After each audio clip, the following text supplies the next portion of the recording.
আসসালামু আলাইকুম। Hello everyone, সকলকে ইরশাদ কিচেন থেকে অনেক অনেক স্বাগত। নিশ্চয়ই সকলে ভালো আছেন। আলহামদুলিল্লাহ আমিও ভালো আছি। আজকে যে লাল লাল চিকেন কষা ভুনাটা দেখাবো।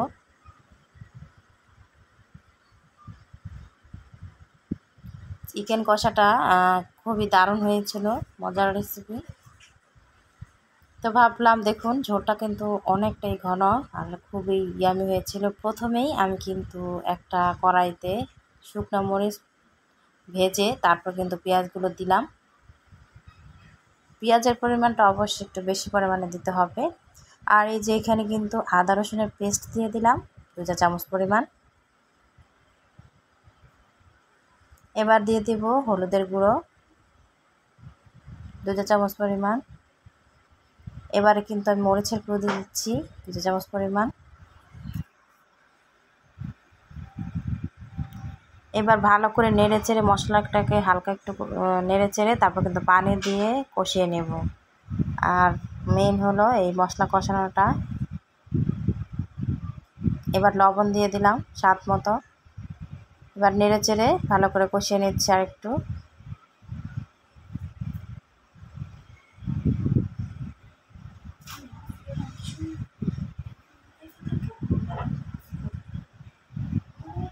যখন দেখবেন একটু হালকা তেল তেল বেরিয়ে এসেছে কষানো থেকে, তখনই কিন্তু ঠিক সেই পর্যায়ে চিকেনগুলো আমি কিন্তু দিয়ে দিলাম মশলার মধ্যে।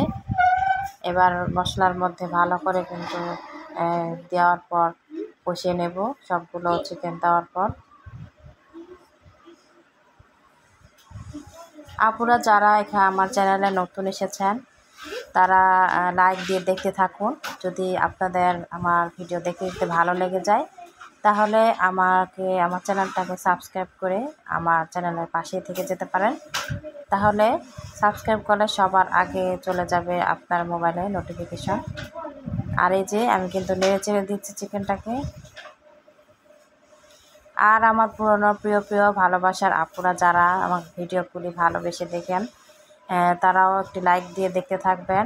আর যারা কন্টিনিউ সবসময় আমার ভিডিওগুলি দেখেন, কমেন্ট করেন, খুব সুন্দর সুন্দর কমেন্ট করেন, আর সেই কমেন্টে কিন্তু আমি খুবই উৎসাহ পাই। আর সেই সব আপুদের জানাচ্ছি মন থেকে অনেক অনেক ধন্যবাদ। আর অনেক অনেক দোয়াও রইল, আপনারা সকলে এগিয়ে যান সেই দোয়া রইল। আর আমি কিন্তু সব আপুদেরকে বিশ্বাস করি, আশা রাখছি আপনারা আমাকে বিশ্বাস করতে পারেন।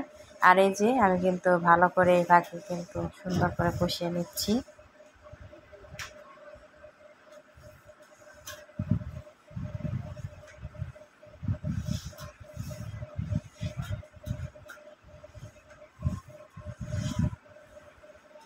আমি কিন্তু এটাকে অনেক সময় ধরে কষাচ্ছি, আর এই কষানোর মধ্যে কিন্তু আসল স্বাদটা আসবে।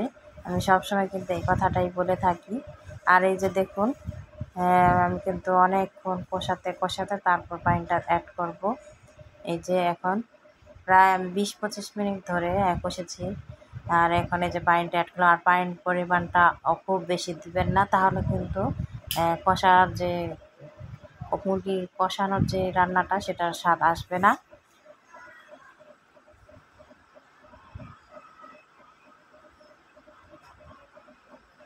এখন আমি ঢেকে দেব, ঢেকে কিন্তু মিডিয়াম হিটে রেখেছি। আর এই যে দেখুন বলক কিন্তু উঠে গিয়েছে। বলক ওঠার পর একটু লো হিটে রেখে তারপরে আমি ঢেকে দেবো আবারও।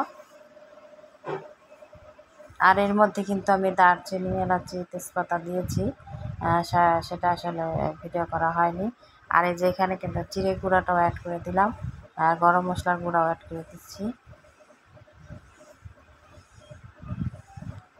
আর এই পর্যায়ে কিন্তু একেবারে লো হিটে রেখে তারপর রেখে দিতে হবে। আস্তে আস্তে জাল পাবে আর কিন্তু একটা ঘনত্ব একটা ভাপ আসবে, তখন সেই চিকেনটা খেতে খুবই ভালো লাগে। তো আপনারা এই পর্যায়ে এভাবে রেখে দেবেন, সেই জন্য আমি বলে দিচ্ছি।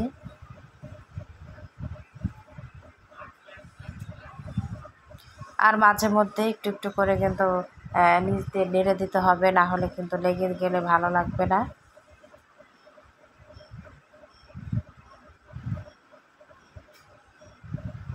আপনারা কে কে মুরগির পা পছন্দ করেন খেতে, কমেন্ট করে অবশ্যই জানাবেন। এই যে দেখুন রান্নাটা কিন্তু প্রায় হয়ে এসেছে। আমার কিন্তু ভালো লাগে দেশি মুরগির বা বা পাকিস্তানি যে মুরগিটা আছে সেটা, বা এই যে দেখুন রান্নাটা, ঝোলটা দেখেই কিন্তু খুব ইয়ামি লাগছে। সকলে এতক্ষণ ধরে কষ্ট করে দেখলেন, সকলকে জানাচ্ছি অসংখ্য অসংখ্য ধন্যবাদ। সকলে ভালো থাকবেন। পরবর্তী ভিডিও নিয়ে আবারও চলে আসবো আপনাদের।